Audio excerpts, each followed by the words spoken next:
मेरे प्यारे बच्चों, क्या हाल बा? कैसे हैं आप सब? देखिए, आज पहला वीडियो हम बनाने जा रहे हैं। वो कौन सा चैप्टर आपका? आइसोमेरिक। देखिए, खास कर ये चैप्टर जो है आइसोमेरिक जो बनाने जा रहे हैं वो फाउंडेशन और टोनिक बैच के लिए, जबकि टारगेट बैच में हम लोग जो है आइसोमेरिक पढ़ चुके हैं। टारगेट बैच में क्या है, 1 से 2 दिन के बाद वीडियो जो डालेंगे वो आपको याद होगा। सारा इनऑर्गेनिक हम लोग टारगेट में पढ़ चुके हैं, सारा ऑर्गेनिक पढ़ चुके हैं। मात्र 7 क्लास बचा हुआ है, 7 से 8 क्लास। तो अल्कोहल, फिनोल, ईथर से 1 से 2 दिन के बाद उसमें भी वीडियो डाला जाएगा। बट ये जो चैप्टर शुरू करने जा रहे हैं वो खास कर किसके लिए है? फाउंडेशन बैच के लिए और टोनिक बैच के लिए। अब देखिए मेरे प्यारे बच्चों, आइसोमेरिक स्टार्ट करने से पहले आइसोमेरिक है क्या, इसके पढ़ने से फायदा क्या है, इसका यूज क्या होगा, या ये चैप्टर हम लोग पढ़ने जा रहे हैं उस कंपटीशन में क्या इसका रोल है, कितने सवाल पूछे जाते हैं, ये थोड़ा बहुत आपका ज्ञान होना चाहिए। अगर इस चैप्टर की हम बात करें तो competition of points of view से देखिएगा तो लगभग हर साल, चाहे जे मेंस की बात करें, चाहे एडवांस की बात करें, चाहे नीट की बात करें, लगभग 1 सवाल पूछे जाते हैं। लेकिन इससे भी इंपॉर्टेंट बात यह है कि आगे इसका यूज क्या है। मतलब अगर जीओसी यानी जनरल ऑर्गेनिक केमिस्ट्री छोड़ दिया जाए, बाकी जितने भी चैप्टर आप देख रहे हैं, रिएक्शन मैकेनिज्म की अगर बात करें उसमें SN1 रिएक्शन पढ़ना है, SN2 पढ़ना है, E1 पढ़ना है, E2 पढ़ना है, तो कोई भी आप देखिएगा सवाल होगा। आमतौर पे जो भी अच्छे सवाल होते हैं उसका कहीं ना कहीं लिंक कहां से होता है? आइसोमेरिक से होता है। मतलब आइसोमेरिक का यूज बहुत ज्यादा वहां पे होता है। उसी तरह से हाइड्रोकार्बन ले ले, अल्काइल हैलाइड्स ले ले, अल्कोहल, फिनोल, ईथर ले ले। मतलब ये कहें कि ऑर्गेनिक का कोई भी सवाल, मान लीजिए कोई भी अच्छा सवाल होगा तो देखिएगा कहीं ना कहीं आइसोमेरिक का कंसेप्ट यूज होता है। आगे हम लोग बायोमॉलिक्यूल्स पढ़ेंगे, वहां पे बहुत ज्यादा आइसोमेरिक कंसेप्ट होगा, यूज होगा। तो मतलब ये कहना चाह रहे हैं जिस बच्चे को आइसोमेरिक का ज्ञान नहीं है, मेरे ख्याल से उससे ऑर्गेनिक अच्छा सवाल नहीं बनने वाला है। अगर मुझे कोई कहे कि ऑर्गेनिक आपको अच्छा सवाल सेट करना है तो मैं कुछ नहीं करूंगा, उस सवाल को क्या करेंगे और आइसोमेरिक का उसमें जो है थोड़ा बहुत तड़का डाल देंगे, अपने आप उस सवाल की वजह ट्विस्ट बन जाता है। पर जिस बच्चे को आइसोमेरिक का ज्ञान होता है उसको आगे कोई भी ऑर्गेनिक के सवाल में दिक्कत नहीं होने वाला है। इसलिए आइसोमेरिक को अच्छे से समझे। अब देखिए मेरे प्यारे बच्चों, आइसोमेरिक पढ़ाने से पहले हम 2 कंपाउंड आपके सामने ले रहे हैं। आइसोमेरिक क्या है इसको पढ़ाने से पहले क्या कर रहे हैं? 2 कंपाउंड आपके सामने ले रहे हैं। देखिए दोनों कंपाउंड कौन कौन है, ध्यान से देखिएगा, ध्यान से देखिए। दोनों कंपाउंड यहां पे लिए हैं CH3 एग्जांपल के तौर पे, CH3 CH2 OH, और अगला एग्जांपल हमारा है CH3 O CH3। ध्यान दीजिएगा, अगर आपको पूछे कि बताइए बाबू किसका नाम क्या होगा, तो आप बोलेंगे कि 2 कार्बन, इसलिए बोलेंगे सर ईथ, और अल्कोहल है इसलिए बोलेंगे इथेनॉल। क्या बोलेंगे? इथेनॉल। हम लोग जानते हैं कि ये ईथर फंक्शनल ग्रुप है इसलिए इसको बोलेंगे मिथॉक्सी। हम लोग जानते हैं इसको सल्फ्यूरिन की तरह हम लोग काम करते हैं, तो मिथॉक्सी, और एक कार्बन इसलिए मीथेन, इसका नाम हो जाएगा मिथॉक्सी मीथेन। क्या बोलेंगे? Methoxy methane.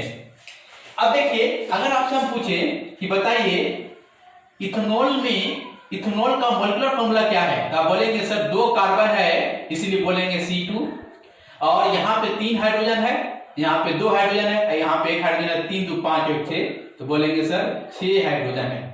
ऑक्सीजन क्या हुआ है? 1 ऑक्सीजन। अगर यहाँ पे ये मॉलिक्यूलर फॉर्मूला है, क्या आपका है? Molecular formula. अगर हम मिथॉक्सी मीथेन का मॉलिक्यूलर फॉर्मूला आपसे पूछे तो बोलेंगे आप कि सर 2 कार्बन इसलिए बोलेंगे C2, 3 हाइड्रोजन यहां है, 3 हाइड्रोजन यहां है इसलिए बोलेंगे S6, और 1 ऑक्सीजन है तो बोलेंगे C2H6O। अब देखिए अगर इथेनॉल को रूम टेम्परेचर पर जाके देखिएगा तो ये लिक्विड में रहता है। किस में रहता है? लिक्विड स्टेट में रहता है। तो लिखेंगे liquid at room temperature. Room temperature पर किस फॉर्म में मिलेगा आपको? लिक्विड में मिलेगा। जबकि इसको जाके देखिएगा रूम टेम्परेचर पे तो ये आपको मिलेगा गैस में, गैस एट रूम टेम्परेचर। ध्यान से देखिएगा प्यारे बच्चों। आगे देखिए अगर इसका बॉइलिंग पॉइंट आपसे पूछा जाए कि इस कंपाउंड का बॉइलिंग पॉइंट क्या है, तो वहां पे जाके देखिएगा तो इसका बीपी होता है लगभग 76 डिग्री सेल्सियस के आसपास में होता है। अगर इनका बीपी की अगर बात करें तो इनका बीपी लगभग 16 डिग्री सेल्सियस के आसपास में होता है। ये है। अगर मान लीजिए हम ये कंपाउंड पर, जैसे मान लीजिए हमने ये CH3 CH2OH, इस कंपाउंड पे क्या करें, हम सोडियम डाल दें। क्या डाल दें? सोडियम। तो सोडियम जो है इस कंपाउंड से रिएक्शन करके H2 गैस निकालता है। क्या निकालता है? H2 गैस निकालता है। जबकि यहीं पर अगर मिथॉक्सी मीथेन, आगे हम लोग बात करेंगे, ये थर्ड फंक्शनल ग्रुप जो होता है वो इनर्ट होता है, जल्दी किसी से रिएक्शन नहीं करता है। अगर मान लीजिए कोई बच्चा इस पर सोडियम डाल दिया जाए तो यहां से H2 गैस नहीं रिलीज करता है, मतलब ये हो गया कि सोडियम इससे रिएक्शन नहीं कर रहा है। ये दो एग्जांपल आपके सामने हम लिए हैं और ये दोनों एग्जांपल के माध्यम से हम आपको क्लियर करने जा रहे हैं कि आइसोमेरिक कहते किसको है। तो ध्यान से आप देख रहे होंगे ये दोनों कंपाउंड में मॉलिक्यूलर फार्मूला दोनों का क्या है भाई? सेम है कि अलग है? तो बोलेंगे सर मॉलिक्यूलर फार्मूला सेम है, क्योंकि यहाँ भी C2 है, यहाँ भी C2 है, यहाँ H6 है, यहाँ H6 है, वो है, तो मॉलिक्यूलर फार्मूला सेम है, बट प्रॉपर्टीज क्या है? सेम है, बिल्कुल अलग है। देखिए ये लिक्विड है जबकि ये क्या है? गैस है। इसका बीपी 76 डिग्री सेल्सियस होता है जबकि इसका बीपी 16 डिग्री सेल्सियस होता है। तो प्रॉपर्टीज क्या है आप देख रहे हैं? डिफरेंट है। याद रखिएगा मॉलिक्यूलर फार्मूला सेम हो, क्या हो? मॉलिक्यूलर फार्मूला सेम हो, मॉलिक्यूलर फार्मूला सेम हो बट प्रॉपर्टीज डिफरेंट हो, बट प्रॉपर्टीज डिफरेंट हो। क्या हो? डिफरेंट हो। इसी को हम लोग बोलेंगे, याद रखिएगा मेरे प्यारे बच्चों, मॉलिक्यूलर फार्मूला सेम हो, प्रॉपर्टीज डिफरेंट हो, तो केमिस्ट्री के भाषा में इसी को बोला जाता है आइसोमेरिज्म। क्या बोला जाता है इसी को?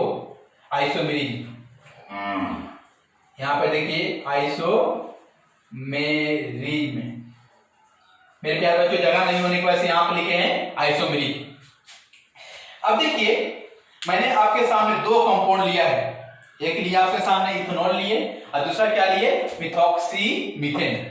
आप इसका मॉलिक्यूलर फार्मूला दोनों क्या है? ये दोनों कंपाउंड मॉलिक्यूलर फार्मूला क्या है? सेम है, बट प्रॉपर्टीज क्या है? डिफरेंट है। याद रखिएगा आइसोमेरिक का डिफिनेशन बहुत आसानी से आपको समझ में आ जाएगा। कुछ आइसोमेरिक जब भी आपको कोई बोले तो आइसोमेरिक में हर हाल में मॉलिक्यूलर फार्मूला क्या होना चाहिए? सेम होना चाहिए।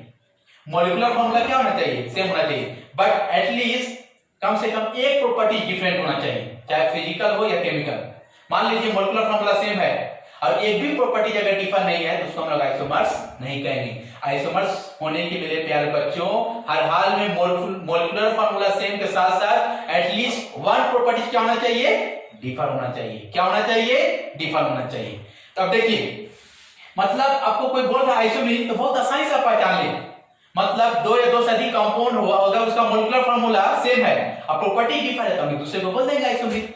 मतलब मॉलिक्यूलर फार्मूला सेम हो, प्रॉपर्टी डिफर रहेगा, उसी को क्या बोलेंगे? आइसोमर्स। लेकिन याद रखिए कम से कम एक प्रॉपर्टी डिफर होना चाहिए। क्लियर? अब देखिए आइसोमेरिक का हम यहां पर डिफिनेशन लिखते हैं। अभी हम लोग सीखे आइसोमर्स किसको बोलते हैं, बोलेंगे आइसोमेरिक के लिए हम लोगों ने क्लियर किया अभी।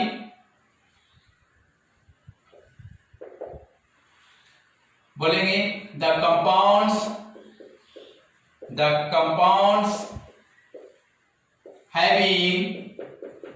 having same molecular formula, same molecular, जब देखिए शॉर्ट में इसको लिख रहे हैं मॉलिक्यूलर, इस तरह से मॉलिक्यूलर फार्मूला, तो क्या एम से मॉलिक्यूलर, एफ से formula, having same molecular formula but different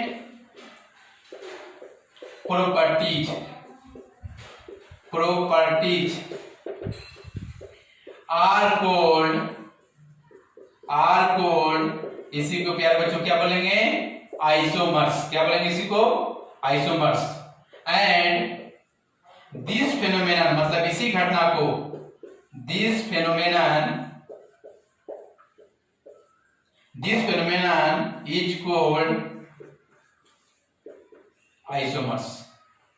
isomeric. तो मेरे ख्याल से मेरे प्यारे बच्चों, आप आइसोमेरिक में आपको कोई परेशानी नहीं होना चाहिए। मतलब आइसोमेरिक जैसी हो आपको समझ में आना चाहिए कि आइसोमेरिक किसी एक कंपाउंड से नहीं, एक या दो से अधिक कंपाउंड होना चाहिए। दो या दो से अधिक कंपाउंड है, एक तरह के रिलेशन है। दो या दो से अधिक कंपाउंड है, अगर उसका मॉलिक्यूलर फार्मूला सेम हो और प्रॉपर्टी डिफर हो जाएगा, इसी घटना को हम लोग बोलते हैं आइसोमेरिक। कोई दिक्कत? मेरे ख्याल से कोई दिक्कत नहीं होगा। तो पहले आप लोग जो है आगे बढ़ने से बेहतर, देखिए यहां तक हो गया है। अब आगे हम लोग इसको पढ़ेंगे आइसोमेरिक कितने प्रकार का पढ़ना हम लोग को। आइसोमेरिक दो पार्ट में पढ़ना है, एक स्ट्रक्चरल आइसोमर्स और दूसरा क्या है हमारा स्टीरियो आइसोमर्स। एक स्ट्रक्चरल आइसोमर्स है और दूसरा क्या है स्टीरियो आइसोमर्स। तो हम इसको देखिए मिटा रहे हैं। सबसे पहले आप क्या करें, इसको कॉपी में राइट डाउन करें और समझ में जब तक नहीं है तब तक आगे बढ़ने से मेरे प्यारे बच्चों कोई फायदा होने वाला नहीं है। आगे बढ़ने देखिए हम लोग को जो है दो तरह का आइसोमेरिक पढ़ना है, स्ट्रक्चरल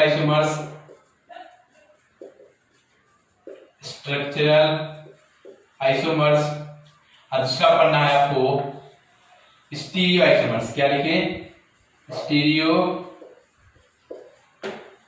स्टीरियो आइसोमर्स। या कुछ लोग इसी को स्ट्रक्चरल आइसोमर्स को ही कुछ लोग इन्हीं को बोलते हैं कॉन्स्टिट्यूशनल आइसोमर्स। क्या बोलते हैं? कॉन्स्टिट्यूशनल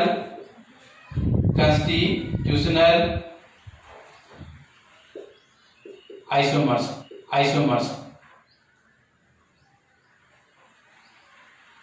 इसको बोलेंगे कॉन्स्टिट्यूशनल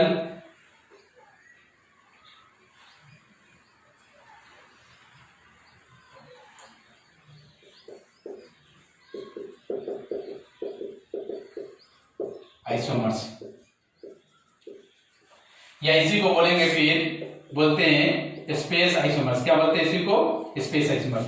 मतलब दो तरह का आइसोमर्स हो गया, कॉन्स्टिट्यूशनल आइसोमर्स, दूसरा क्या है आपका स्पेस आइसोमर्स। अब देखिए इसमें जो पढ़ना है आपको कौन कौन आइसोमर्स का स्ट्रक्चर में आपको पढ़ना है। आपको देखिए ध्यान से देखेंगे, चेन आइसोमर्स। कौन सा पहले पढ़ेंगे? Chain isomers.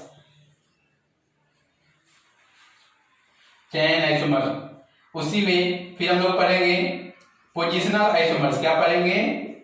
Positional isomer. या फिर पढ़ना हम लोग को फंक्शनल आइसोमर्स। फिर हम लोग पढ़ेंगे इसी में मेटामर्स पढ़ना है। क्या पढ़ना है? Metamer isomers. इसी में पढ़ना हम लोग को रिंग आइसोमर्स। क्या पढ़ना है? Ring isomers. इसी में फिर हम लोग को पढ़ना है टॉटोमेरी। क्या पढ़ना है हम लोग को? टॉटोमेरी। मतलब इसमें पढ़ना है स्ट्रक्चरल आइसोमर्स में पढ़ना आपको chain isomers, positional isomers, functional isomers, metamer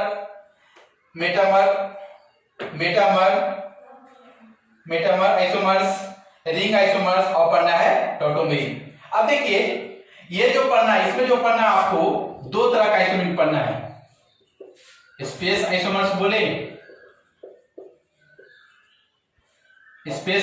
बोले या फिर स्टीरियो आइसोमर्स। दो तरह का पढ़ना, कौन कौन पढ़ना है वो देखिए। एक पढ़ना आपको कन्फर्मेशनल आइसोमर्स,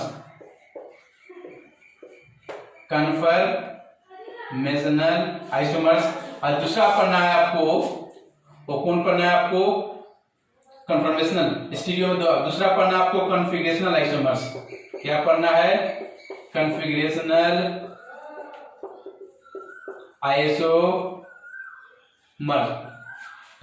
आइसोमर्स। अब देखिए कन्फर्मेशनल आइसोमर्स बोले या कॉन्फ़िगरेशनल आइसोमर्स। अब देखिए कॉन्फ़िगरेशनल आइसोमर्स आगे हम लोग फिर दो पार्ट में इसको पढ़ेंगे। एक पढ़ना आपको ज्योमेट्रिकल आइसोमर्स। क्या पढ़ेंगे इसको? Geometrical isomers. और फिर आपको पढ़ना है ऑप्टिकल आइसोमर्स।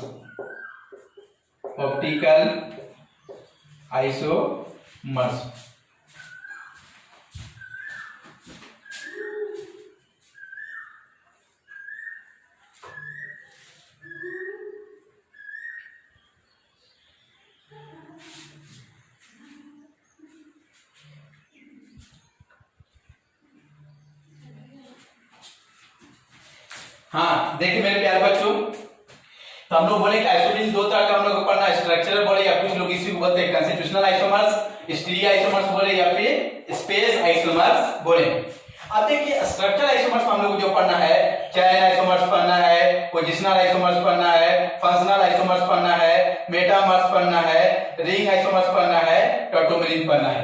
अब देखिए स्टीरियो में कौन कौन पढ़ना है, अब ध्यान से देखिए, कन्फॉर्मेशनल आइसोमर्स पढ़ना है और कॉन्फिगरेशनल आइसोमर्स पढ़ना है। अब इसमें भी दो तरह का हमें पढ़ना है हम लोग को, ज्योमेट्रिकल आइसोमर्स और ऑप्टिकल आइसोमर्स। मेरे प्यारे बच्चों, तो ये बिल्कुल आपको एक हमने जो है एक रफ आइडिया दिया है कितने तरह का आपको आइसोमर्स पढ़ना है। जब स्ट्रक्चरल आइसोमर्स हम आपको पढ़ाने जाएंगे तो लगभग 3 से 4 लेक्चर जो है इनफ है इसके लिए, बट इसको जब पढ़ाने जाएंगे तो 2 लेक्चर, मतलब 3 है 2 5 लेक्चर, लगभग 8 से 9 लेक्चर कहां लगेगा आपको, ज्योमेट्रिकल आइसोमर्स और ऑप्टिकल आइसोमर्स। और सबसे ज्यादा इस्तेमाल होता है तो यही इस्तेमाल होता है, इसलिए घबराने की जरूरत नहीं है। बिल्कुल हम लोग एक एक लेक्चर धीरे धीरे आगे करके बढ़ते जाएंगे, मतलब यहां तक मेरे ख्याल से कोई दिक्कत नहीं होगा आपको। अब देखिए बहुत सारे बच्चे को बोलते हैं सर स्ट्रक्चरल और स्टीरियो में डिफरेंस क्या है, ध्यान से देखिएगा। आइसोमर्स के तो मतलब क्लियर हो गया, आइसोमर्स मतलब क्या, मॉलिक्यूलर फार्मूला सेम हो, मॉलिक्यूलर फार्मूला सेम हो, प्रॉपर्टी डिफर हो, तो प्रॉपर्टी अगर डिफर जो हो, स्ट्रक्चर के बदलने की वजह से डिफर प्रॉपर्टी होता है, उसी को बोला जाता है, क्या बोला जाता है, स्ट्रक्चरल आइसोमर। और अगर मान लीजिए इसको स्पेस आइसोमर्स क्यों बोला गया, देखिए स्ट्रक्चर सेम होता है बट स्पेस में अरेंजमेंट डिफर हो जाता है, अरेंजमेंट डिफर होने की वजह से प्रॉपर्टी बदल जाता है, इसलिए नाम दिया गया स्पेस आइसोमर्स। बट दोनों में डिफरेंस क्या है आगे हम लोग पढ़ेंगे, स्ट्रक्चर किसको बोलते हैं और स्टीरियो किसको बोलते हैं। अब देखिए मेरे प्यारे बच्चों, डिफरेंस क्लियर करने जा रहे हैं, structural versus stereo.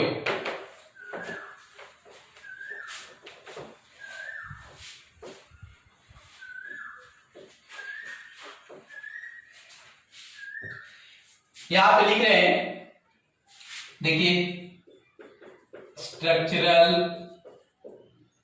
Versus stereo isomer, structural versus stereo isomer. देखिए दोनों में क्या अंतर है, यहां पे लिख रहे हैं हम स्ट्रक्चरल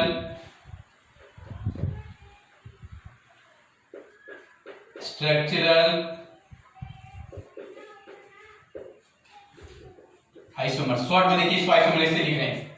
और यहां पे देख रहे हैं हम लोग, देखने जा रहे हैं stereo isomer.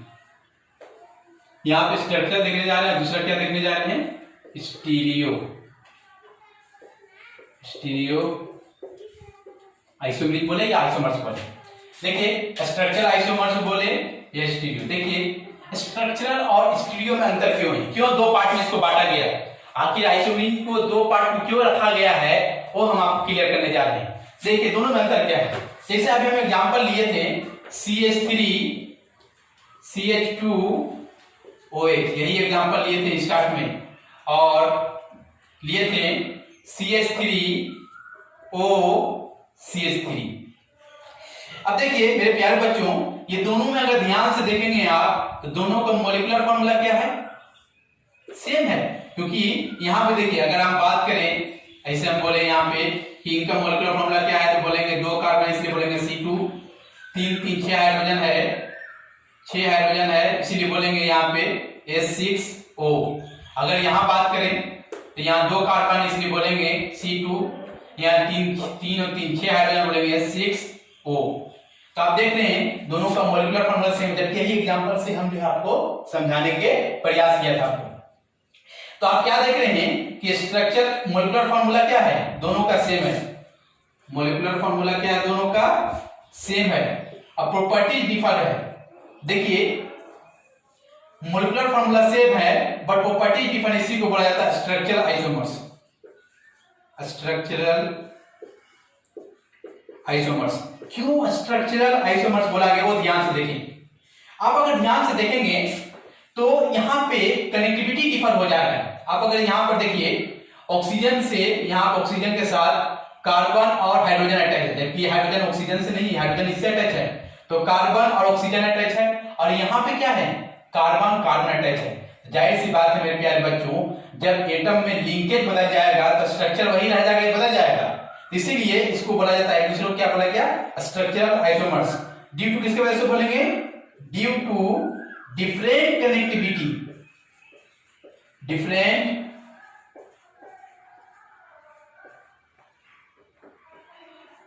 Connectivity, different connectivity. मेरे प्यारे बच्चों ध्यान से देखिए, यहां मैंने बोला ये दोनों में मॉलिक्यूलर फॉर्मूला सेम है, बट स्ट्रक्चरल आइसोमर्स क्यों बोला गया, ध्यान से देखिए, क्योंकि यहाँ पे एटम में देखिए हमने लिखा है यहाँ पे ऑक्सीजन के साथ कार्बन और हाइड्रोजन अटैच है, और यहाँ पे क्या है, तो मतलब कनेक्टिविटी सेम है कि डिफरेंट है, तो यहाँ पे लिखे due to different connectivity of atom. मतलब अगर एटम का कनेक्टिविटी डिफर हो जाएगा तो जाहिर सी बात है कि एटम का जब कनेक्शन मतलब लिंकेज अलग हो जाएगा, स्ट्रक्चर बदल जाएगा, इसलिए नाम दिया गया, क्या बोला गया इसको, स्ट्रक्चरल आइसोमर्स। मतलब स्ट्रक्चरल आइसोमर्स अगर देखना हो तो लिंकेज बदल जाता है, क्या होगा, कम से कम एक एटम का लिंकेज क्या होना चाहिए, डिफरेंट होना चाहिए। अब आगे देखिए, यहां पर लेते हैं स्टीरियो का एग्जाम्पल। देखिए इसका एग्जाम्पल ले रहे हैं, सी, यहां पर ध्यान से देखिए, सी डबल बॉन्ड, यहाँ पे लिख रहे हैं हम हाइड्रोजन, अगर मान लीजिए हम यहाँ पे लिखे ब्रोमीन और ब्रोमीन, हाइड्रोजन हाइड्रोजन, यहाँ पे अगर हम अगला एग्जांपल इसी को कुछ नहीं करें, इसको यहाँ लेके चले जाए, इसको यहाँ लेके आ जाए, मतलब सी डबल बॉन्ड ब्रोमीन यहाँ पे है, हाइड्रोजन यहाँ पे है, यहाँ हाइड्रोजन और यहाँ पे ब्रोमीन। मेरे प्यारे बच्चों आप देख रहे हैं कि दोनों का मॉलिक्यूलर फॉर्मूला क्या है, सेम है, बट एक चीज आप ध्यान में देख रहे होंगे, कनेक्टिविटी डिफरेंट है कि नहीं, जी नहीं। अगर ध्यान से देखें, यहाँ पे कार्बन के साथ ब्रोमीन हाइड्रोजन है, यहाँ भी कार्बन के साथ ब्रोमीन हाइड्रोजन है, यहाँ भी कार्बन के साथ ब्रोमीन हाइड्रोजन है, यहाँ भी क्या है, ब्रोमीन और हाइड्रोजन है। देखिए सेम साइड जब होता है, ये सेम साइड है इसीलिए इसको बोलते हैं सीस, आगे हम लोग समझेंगे, ये आगे हम लोग पढ़ेंगे किसको सीस बोला जाता है, किसको ट्रांस, बस इतना ध्यान रखिए, सेम साइड इसलिए सीस, और अपोजिट साइड रहता है इसको क्या बोलते हैं, ट्रांस। कैसे सीस बोलेंगे, कैसे ट्रांस बोलेंगे, आगे हम लोग पढ़ेंगे। तो ये एग्जांपल में दोनों में आप ध्यान से देखिए, ये दोनों में कनेक्टिविटी सेम है कि डिफरेंट है, तो बोलेंगे सेम है। ये क्लियर है कि स्ट्रक्चरल आइसोमर तो होगा नहीं, जब कनेक्टिविटी ही सेम हो जाए, मतलब कनेक्शन सेम हो जाए, लिंकेज सेम हो जाए, तब तो स्ट्रक्चरल आइसोमर्स नहीं ना होगा, क्योंकि स्ट्रक्चरल आइसोमर्स के लिए क्या डेफिनेशन दी हम लोग, डिफरेंट कनेक्टिविटी होना चाहिए। तो यहाँ कनेक्टिविटी सेम है, बट यहाँ एक चीज देख रहे हैं आप कि कनेक्टिविटी सेम है, बस अंतर क्या है, स्पेस में अरेंजमेंट डिफर है। ऐसे समझे, अगर मान लीजिए ये ध्यान से देखिए, ये दोनों अभी इस साइड से है, तो उल्टा इस तरह से स्पेस में अरेंजमेंट डिफर हो गया। मतलब अगर मान लीजिए दोनों सेम साइड से है अभी, अब क्या हो जाएगा, अपोजिट साइड से हो गया, तो सिर्फ क्या है, लिंकेज यहां नहीं बदला है, सिर्फ क्या है, स्पेस में अरेंजमेंट डिफर हो गया। मतलब स्पेस में अरेंजमेंट डिफर होने की वजह से प्रॉपर्टी जो बदलता है, इसी को बोलते हैं, क्या बोलते हैं, स्टीरियो आइसोमर्स। तो बोलेंगे कि बोथ आर, यहां पर देखिए लिख रहे हैं, बोथ आर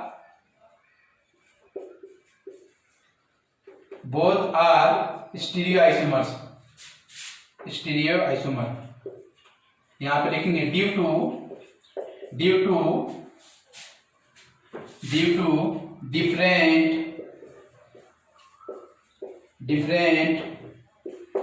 ये प्यारे बच्चों ये पे यहाँ पे different spatial arrangement,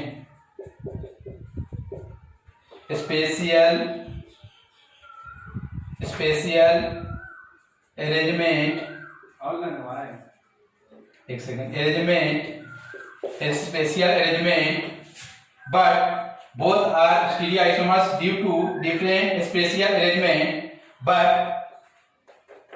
spatial arrangement यहाँ आप लिख सकते हैं एटम्स और groups, but connectivity of atom is same.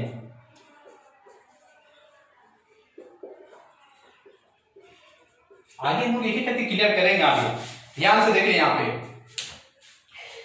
मेरे प्यारे बच्चों, अगर दोनों एग्जांपल में मैंने क्या देखा है, ये दोनों एग्जांपल में कनेक्टिविटी सेम है, कनेक्टिविटी क्या है, सेम है, सिर्फ अंतर क्या है कि स्पेस में अरेंजमेंट डिफर हो जा रहा है। जैसे मान लीजिए इस तरह से है, अब स्पेस में अरेंजमेंट डिफर होने की वजह से प्रॉपर्टी बदल जाता है, इसलिए नाम दिया गया स्टीरियो आइसोमर्स। तो स्टीरियो आइसोमर्स और स्ट्रक्चर में मेरे ख्याल से आपको दिक्कत नहीं होना चाहिए, सिंपल है।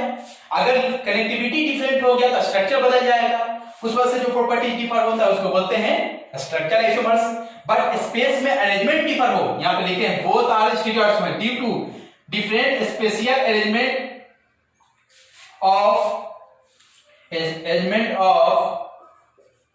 एटम्स और groups, but connectivity of atoms is क्या होना चाहिए, सेम होना चाहिए। एटम का कनेक्टिविटी क्या होना चाहिए, सेम होना चाहिए।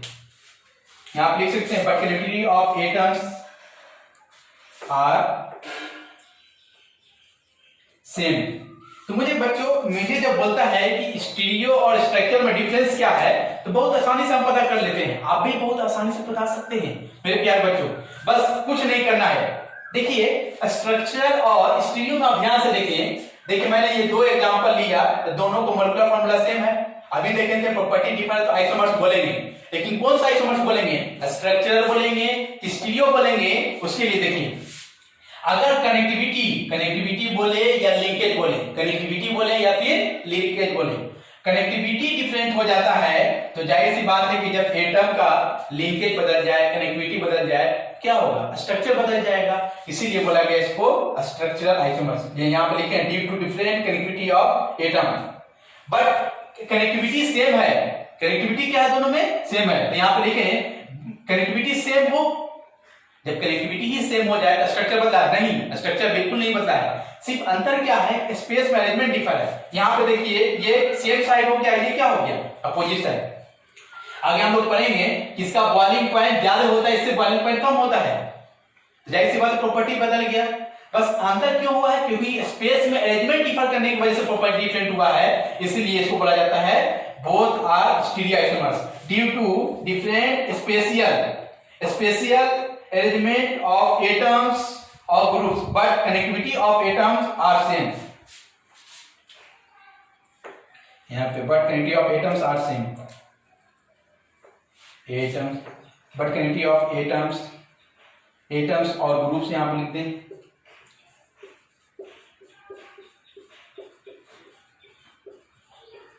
मेरे प्यारे बच्चों, तो मेरे ख्याल से स्टीरियो और स्ट्रक्चर में आप कभी भी अब दिक्कत आपको नहीं होगा।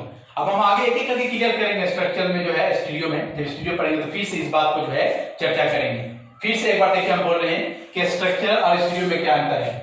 स्ट्रक्चर नाम से ही क्या है, स्ट्रक्चर बदलने की वजह से आइसोमर डेवलप करता है, इसको बोला गया स्ट्रक्चर आइसोमर। स्ट्रक्चर कैसे बदल गया भाई, क्योंकि कनेक्टिविटी ही बदल गया। मेरे प्यारे बच्चों क्या चेंज हो गया, कनेक्टिविटी ऑफ एटम। जब एटम का कनेक्टिविटी बदल जाए तो स्ट्रक्चर वही रहेगा, डिफरेंट हो जाएगा। जब स्ट्रक्चर डिफरेंट होगा इसी को बोला जाता है structure isomers. But connectivity same हो, स्पेस में अरेंजमेंट डिफर हो जाए तो इनको बोला जाता है, क्या बोला जाता है, इनको बोला जाता है स्टीरियो आइसोमर्स। बोलेंगे देखिए both are stereo isomers due to different spatial arrangement of atoms और groups, but connectivity of atoms और ग्रुप्स आर क्या होना चाहिए, सेम। मतलब कनेक्टिविटी सेम, सिर्फ क्या है, स्पेस में अरेंजमेंट डिफर हो रहा है। मेरे ख्याल से बच्चों स्पेस में अरेंजमेंट डिफर हो जाएगा तो हम लोग बोलेंगे स्टीरियो आइसोमर्स, और स्ट्रक्चर डिफर होने की वजह से बोलते हैं, इसको बोलते हैं हम लोग स्ट्रक्चरल आइसोमर्स। ध्यान से देखिए इसको।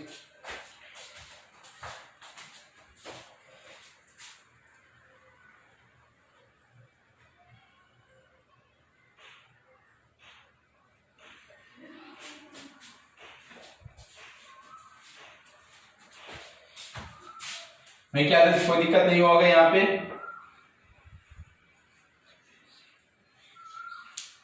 स्पेलिंग देखे थोड़ा सा यहाँ पे स्पेशियल। अब आगे बढ़ते हैं हम, देखिए अब हम क्लियर करेंगे स्ट्रक्चर आइसोमर, जब ये पढ़ लेंगे तो फिर आएंगे स्टीरियो आइसोमर्स पे। अब एक एक करके क्लियर कर लेंगे, ध्यान से देखिए।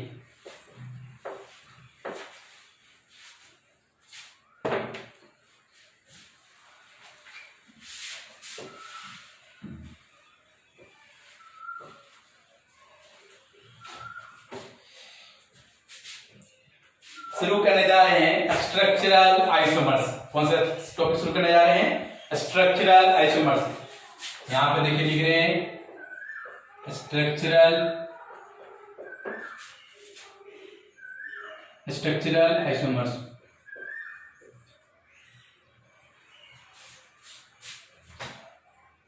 देखिए स्ट्रक्चरल आइसोमर्स में ध्यान से देखिए, हम लोग जो पहला पढ़ेंगे वो कौन है आपको, चैन आइसोमर्स। पहला कौन सा पढ़ने जा रहे हैं, चैन आइसोमर्स। मेरे प्यारे बच्चों किसको बोलते हैं चैन आइसोमर्स, बिल्कुल आपको दिक्कत नहीं होगा, ध्यान से सुनिएगा, चैन आइसोमर्स। देखिए नाम से ही क्लियर पता चल रहा है, चैन डिफर होने की वजह से आइसोमर डेवलप करते हैं, इसलिए बोला गया चैन आइसोमर। बट हम एग्जांपल से आपको क्लियर करते हैं, ध्यान से देखें। एग्जांपल लेते हैं आपके सामने, एग्जांपल हम लेते हैं, मान लीजिए हम लिए CH3, पहला एग्जांपल है CH2 CH3 एंड मान लीजिए और लेते हैं हम CH3 CH2 CH3 या फिर हम यहाँ पे लिखें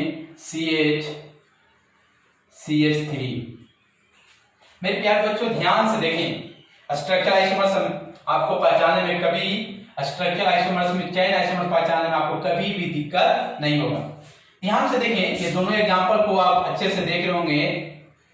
तो अगर हमसे पूछे बताइए इस कंपाउंड में पैरेंट चेन में कितना कार्बन है, तो बोलेंगे नंबरिंग कर लेंगे, किधर से कर सकते हैं भाई, बोले 1 2 3 4, तो बोलेंगे कि पैरेंट चेन में कितना कार्बन है, तो आपका जवाब होगा सर 4 कार्बन है।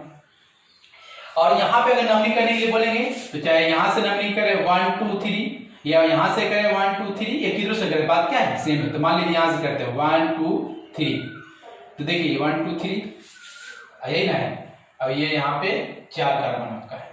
अब देखिए 1 2 3, तो बोलेंगे यहाँ पे पैरेंट चेन में कितना कार्बन है, तो आपका जवाब होगा सर 3 कार्बन है।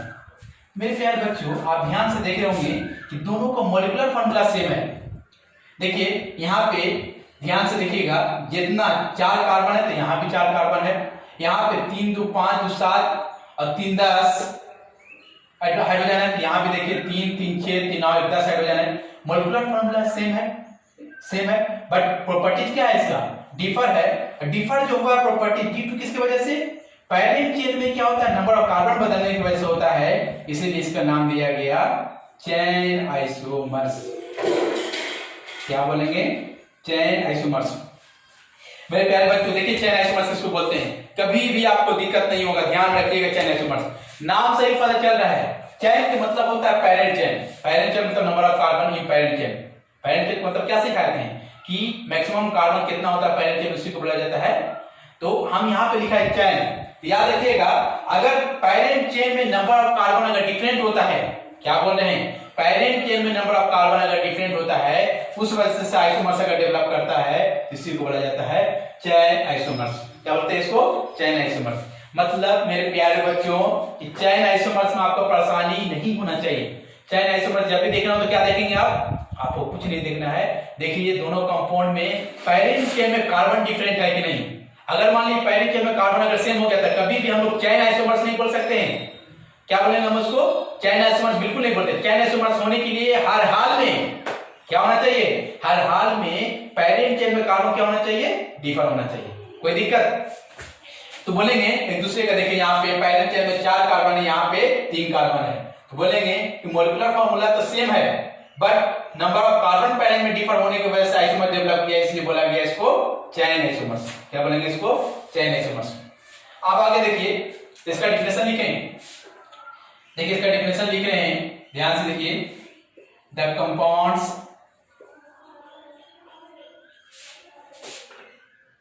compounds having same molecular formula but different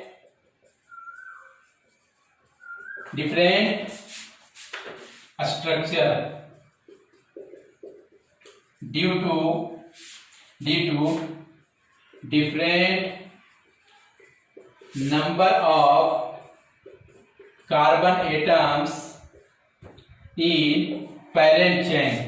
कहां बोल रहे हैं, पैरेंट चेन। मतलब बहुत आसान मेरे प्यारे बच्चों।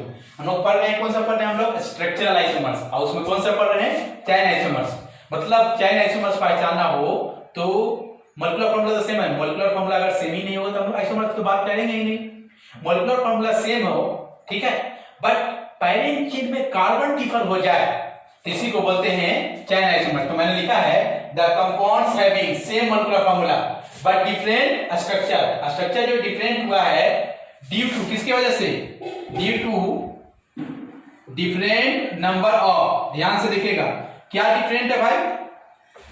Different number of carbon atoms in parent chain. अगर पैरेंट चेन में कार्बन अगर डिफरेंट है तो इसी को बोल देंगे चैन आइसोमर्स। मतलब चैन आइसोमर्स में क्या दिक्कत है आपको? कुछ नहीं मेरे प्यारे बच्चों, क्या करें आप कि अगर कंपाउंड दिया हुआ हो, याद रखिएगा, दो कंपाउंड हो, पता करना है कि चैन आइसोमर्स है कि नहीं, तो आप सिर्फ क्या करें कि उस कंपाउंड में पैरेंट चेन में कार्बन देख लीजिए। क्या देख लीजिए? कार्बन। अगर कार्बन सेम आ जाएगा तो कभी भी उसको हम लोग चैन आइसोमर्स नहीं बोलेंगे। क्या बोलेंगे वो बात अलग है, आगे जो बोलेंगे। बट अगर चैन पैरेंट चेन में नंबर ऑफ कार्बन अगर डिफरेंट आ जाता है तो इसी को बोलेंगे हम लोग चैन आइसोमर्स। बहुत सारे एग्जांपल लेंगे आगे, एक एक करके क्लियर करते हैं। जैसे ये एग्जांपल, अगला एग्जांपल देखिए। अगला एग्जांपल हम आपके सामने ले रहे हैं। जैसे मान लीजिए हम ऐसा लेते हैं example CH3 CH2 CH2 CN और यहीं पे लिए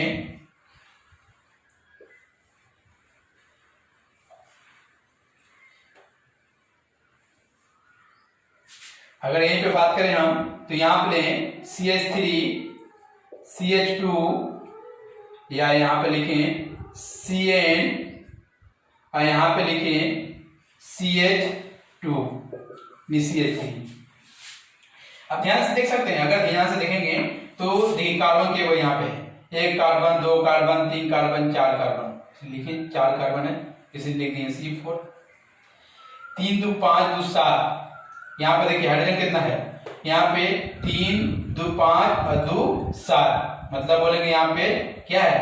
7 हाइड्रोजन है, नाइट्रोजन है। यहाँ पे देखिए कितना कार्बन है? 1 2 3 4, तो बोलेंगे यहाँ पे 4 कार्बन, इसलिए C4। हाइड्रोजन 3 3 6 7 और इन। आप तो देखते हैं कि मॉलिक्यूलर फार्मूला सेम है, तो आपको पहचानना है चैन आइसोमर्स है कि नहीं। तो आप देखिए पैरेंट चेन में कितना कार्बन है, तो देखिए नंबरिंग करते हैं। पैरेंट चेन में हम लोग जानते हैं कि जिस कंपाउंड में फंक्शनल ग्रुप में कार्बन अवेलेबल होता है तो नंबरिंग हम लोग वहीं से करते हैं। याद होगा, जिस कंपाउंड में फंक्शनल ग्रुप का कार्बन अवेलेबल होता है तो नंबरिंग वहीं से हमेशा शुरुआत होता है 1 2 3 4। यहाँ देखिए, यहाँ अगर नंबरिंग करेंगे तो बताइए यहाँ से शुरू करेंगे, फंक्शनल ग्रुप का कार्बन से हमेशा शुरू करते हैं, तो 1 2 इधर जाए इधर जाए 3। तो आप देखते हैं कि यहाँ पे अगर बात करें पैरेंट चेन में कितना कार्बन, तो आपका जवाब होगा 4 कार्बन है सर। कितना कार्बन? 4 कार्बन। और यहाँ पे अगर आपसे पूछे कोई पैरेंट चेन में कितना कार्बन है, तो आपका जवाब होगा कितना कार्बन? 3 कार्बन। फिर प्यारे बच्चों मॉलिक्यूलर फार्मूला सेम है बट पैरेंट चेन में नंबर ऑफ कार्बन क्या हो गया? डिफरेंट हो गया। हम लोग जानते हैं कि पैरेंट चेन में नंबर ऑफ कार्बन डिफरेंट हो जाता है तो क्या उसको पोजिशनल आइसोमर्स बोलते हैं? जी नहीं, क्या बोलते हैं उसको? चैन आइसोमर्स। क्या बोलेंगे? चैन आइसोमर्स। चैन आइसोमर्स मतलब चैन आइसोमर्स पढ़ाने में आप लोग को धीरे धीरे आपको कंसेप्ट क्लियर हो जाएगा। मैंने 2 एग्जांपल लिया आपके सामने। मतलब चैन आइसोमर्स अगर पहचानना हो मेरे प्यारे बच्चों तो कुछ मत करें, आप क्या करें कि दोनों कंपाउंड में पैरेंट चेन गिन लीजिए। पैरेंट चेन में अगर नंबर ऑफ कार्बन अगर सेम आ जाता है कभी भी चैन आइसोमर्स, क्योंकि चैन के मतलब ये होता है चैन डिफरेंट होना, मतलब नंबर ऑफ कार्बन क्या हो जाए? डिफरेंट। मतलब पैरेंट चेन में अगर नंबर ऑफ कार्बन डिफरेंट है तो चैन आइसोमर्स बोलेंगे? नहीं, तो नहीं बोलेंगे। तो 2 एग्जांपल आपके सामने मैंने लिया है। अगला एग्जांपल और एक लेते हैं, देखिए तीसरा एग्जांपल। मान लीजिए हम यहाँ पे ले, अगर मान लीजिए हम ऐसे यहाँ पे ले ले, यहाँ पे लेके CH3 CH2 CH2 COOH। ऐसी एग्जांपल में हम अगर लिखे यहाँ पे लिखे CH3 CH COOH, यहाँ पे क्या है? CH3। देखिए दो एग्जांपल आपके सामने दिए हैं। ये एग्जांपल अगर आपसे कोई पूछे, देखिए बार बार हम मोलिकुलर फॉर्मूला निकालने नहीं जा रहे हैं हम लोग। बार बार आप दिख रहे होंगे कि यहाँ पे 4 कार्बन है इसलिए C4 लिख लिए, यहाँ 3 2 5 2 7 एक 8 है जो नहीं, यहाँ पे 8 लिख लिए। कितना ऑक्सीजन है यहाँ पे, तो O2 लिख लिए। यहाँ देखिए कितना कार्बन है, 1 2 3 अब यहाँ तो C4 लिख लिए। कितना हाइड्रोजन है, तो 3 3 6 एक 7 अब एक 8 H8 लिख लिए। और यहाँ पे क्या ऑक्सीजन है, 2 है इसलिए O2 लिख लिए। बताइए मोलिकुलर फॉर्मूला अलग है जी, 4 carbon hydrogen 8 2 oxygen 2, molecular formula same है, तो प्रॉपर्टीज क्या होगा, डिफर होगा, जाहिर सी बात है। अब देखिए मोलिकुलर फॉर्मूला सेम है, प्रॉपर्टीज डिफर हुआ है, किसकी वजह से। देखिए यहाँ पे आपसे पूछा जाए कौन सा आइसोमर, तो चेन आइसोमर पता करने के लिए हम क्या करते हैं, कंपाउंड में देखते हैं पैरेंट चेन में कितना कार्बन है। तो यहाँ पे देखेंगे तो बोलेंगे 1 कार्बन 2 कार्बन 3 कार्बन 4। यहाँ हम कहां शुरुआत करते हैं भाई, फंक्शनल ग्रुप के कार्बन से। कहां से शुरुआत करते हैं, नोमेनक्लेचर में सब सिखा चुके हैं कि फंक्शनल ग्रुप में मोनोवैलेंट फंक्शनल ग्रुप हो, उसके पास अगर कार्बन अवेलेबल हो तो हमेशा नंबरिंग कहां से शुरुआत करते हैं, फंक्शनल ग्रुप के कार्बन से। तो देखिए 1 2 इधर जाइए इधर जाइए 3, तो बोलेंगे कि यहाँ पे पेरेंट चेन में कितना कार्बन, तो आपका जवाब होगा सर 4 कार्बन है। यहाँ पे पूछे कितना कार्बन, तो बोलेंगे आप कि सर 3 कार्बन है। मेरे प्यारे बच्चों ये दोनों कंपाउंड अलग अलग है, इसका नाम लिखेंगे तो कुछ और आएगा, इसका नाम कुछ और आएगा। तो आप एक चीज देख रहे हैं पेरेंट चेन में कार्बन सेम है कि अलग है, बोलेंगे अलग है। अच्छा पेरेंट चेन में कार्बन ही बदल जाता है, इसी को तो बोलते हैं, क्या बोलते हैं, बोलेंगे चेन आइसोमर बोलते हैं। क्या बोलते हैं इसको, चेन आइसोमर। तो मेरे ख्याल से चेन आइसोमर पहचानने में बिल्कुल आपको दिक्कत नहीं होगा। फिर क्या करें आप, पेरेंट चेन में नंबर ऑफ कार्बन की लीजिए, अगर डिफरेंट है तो चेन बोलेंगे आइसोमर्स, और डिफरेंट नहीं है क्या बोलेंगे, चेन आइसोमर्स नहीं है। अब देखिए और एग्जांपल आपको देते हैं।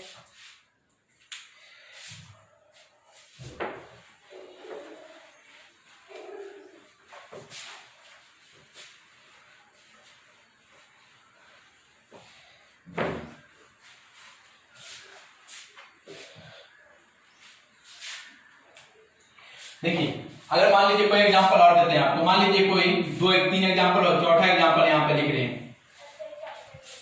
अगर मान लीजिए हम यहाँ पे लिखे हम लिखे CH3, ऐसा मान लीजिए यहाँ पे कोई आपको दे दे, यहाँ पे लिखे CH3 CH2 CH2 CH2 OH, क्या लिखे हैं यहाँ पे OH। और अगला लिखें यहाँ पे CH3 CH2 CH2 यहाँ पे लिख रहे हैं CH3 और यहाँ पे लिख रहे हैं OH। आपको बताना है ये दोनों एग्जांपल में चेन आइसोमर्स है कि नहीं, क्या बताना है आपको, चेन आइसोमर्स है कि नहीं। तो अगर आप देखेंगे दोनों को मोलिकुलर फॉर्मूला बिल्कुल सेम है। जैसे देखिए 4 कार्बन है, 1 2 3 4 कार्बन यहाँ भी है, 4 कार्बन यहाँ भी है। हाइड्रोजन 3 2 5 2 7 2 9 1 10, 3 2 5 3 8 1 9 1 10, एक ऑक्सीजन दोनों में सेम है। हमको पता करना है कि चेन आइसोमर्स है कि नहीं। बार बार लिखने से कोई फायदा नहीं, मोलिकुलर फॉर्मूला निकालना आपको पता चल रहा है, क्योंकि मोलिकुलर फॉर्मूला जब सेम ही नहीं होगा तो हम लोग आइसोमर्स की बात ही नहीं करेंगे। आइसोमर्स में मतलब ये होता है कि मोलिकुलर फॉर्मूला सेम है। तो अब देखिए नंबरिंग करेंगे, हम लोग जानते हैं कि इस कंपाउंड में, इस फंक्शनल ग्रुप में कार्बन नहीं है। हम लोग जानते हैं कि अल्कोहल जिधर से नजदीक होता है उधर से नंबरिंग किया जाता है, इधर से नंबरिंग करेंगे तो 1 2 3 4। अब बोलेंगे कैसे नंबरिंग किया जाए, ये समझाइए, ये संभव नहीं है। हम लोग बिल्कुल हम नोमेनक्लेचर में बात किए थे कि अल्कोहल फंक्शनल ग्रुप में जिधर से नजदीक होता है उधर से ही नंबरिंग किया जाता है, तो नजदीक इधर से इसलिए 1 किए। अब देखिए इसमें इधर से करेंगे तो अल्कोहल 1 2 3 पाएगा, इधर से 2 पे, किधर से करेंगे 1 2 3 4 पे, तो हम लोग बोलेंगे कि यहाँ पे करिए। आप ध्यान से देखें, अगर आपसे पूछा जाए कि यहाँ पे पेरेंट चेन में कितना कार्बन है, तो आपका जवाब होगा सर जी 4 कार्बन है। कितना होगा, 4 कार्बन है। यहाँ पे पूछेंगे आपको कि पेरेंट चेन में कितना कार्बन है, तो आपका जवाब होगा कितना है, 4 कार्बन। बताइए पेरेंट चेन में कार्बन सेम है कि डिफरेंट। जब सेम रह गया तो क्या हम इसको चेन आइसोमर्स बोलेंगे। चेन आइसोमर्स होने के लिए पेरेंट चेन में कार्बन क्या होना चाहिए, डिफरेंट हो जाए। इसको चेन आइसोमर्स बोलेंगे कि नहीं, जी नहीं, इसको चेन आइसोमर्स नहीं बोलेंगे। चैन आइसोमर्स है कि नहीं, तो बोलेंगे नहीं। तो देखिए मेरे प्यारे बच्चों, क्या एग्जांपल तो हजारों एग्जांपल है, बट आपके सामने कंसेप्ट क्लियर है तो कोई दिक्कत नहीं होगा।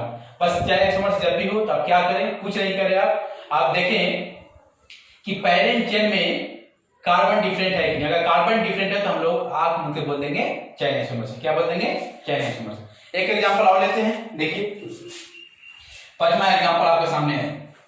मान लीजिए हम ये एग्जांपल लेते हैं आपके सामने,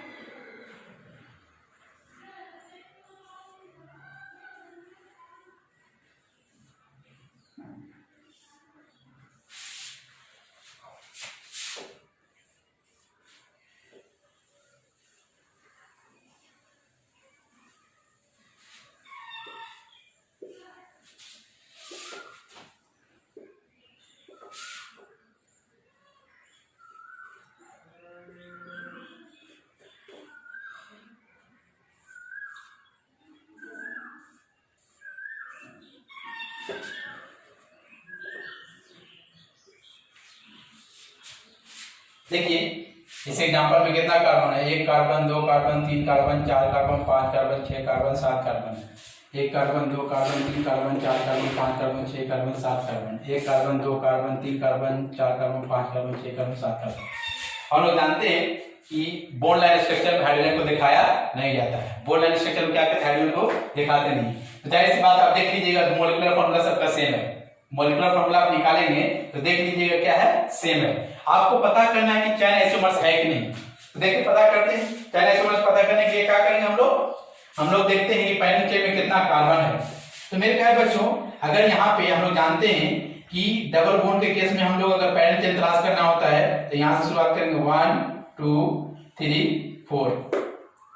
देखिए तो जाहिर सी बात है, इधर से करेंगे इधर से करेंगे, तो आप देख रहे हैं इधर से 2 3 पे, इधर से ब्रांच 2 3 पे मिल गया, तो ब्रांच 2 तो क्या हो गया, फेल कर गया।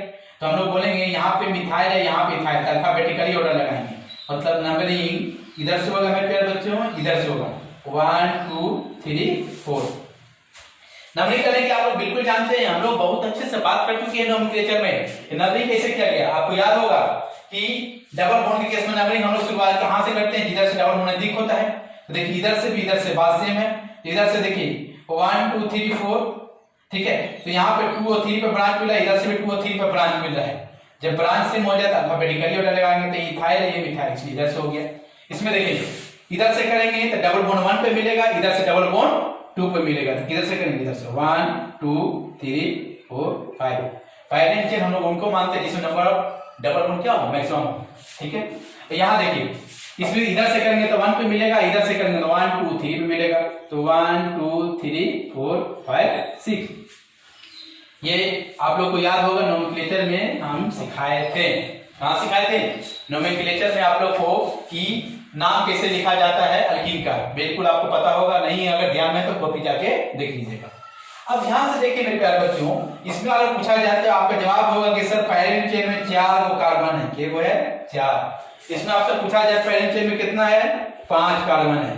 इसमें आपसे पूछा जाए कितना है पैरेंट चेन में, तो आप बोलेंगे 6 कार्बन है। तो आप क्या देख रहे हैं कि पैरेंट चेन में नंबर ऑफ कार्बन सेम है कि डिफरेंट है, तो बोलेंगे कि एक दूसरे का मॉलिक्यूलर फार्मूला सेम है, बट पैरेंट चेन में कार्बन डिफर है।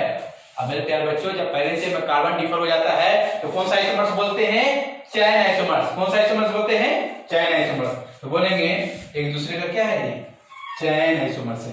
क्या बोलेंगे दूसरे का, चैन आइसोमर्स, चैन आइसोमर्स। ये चैन आइसोमर्स क्यों नहीं हुआ, क्योंकि इसमें parent chain number of carbon क्या हो गया, सेम हो गया।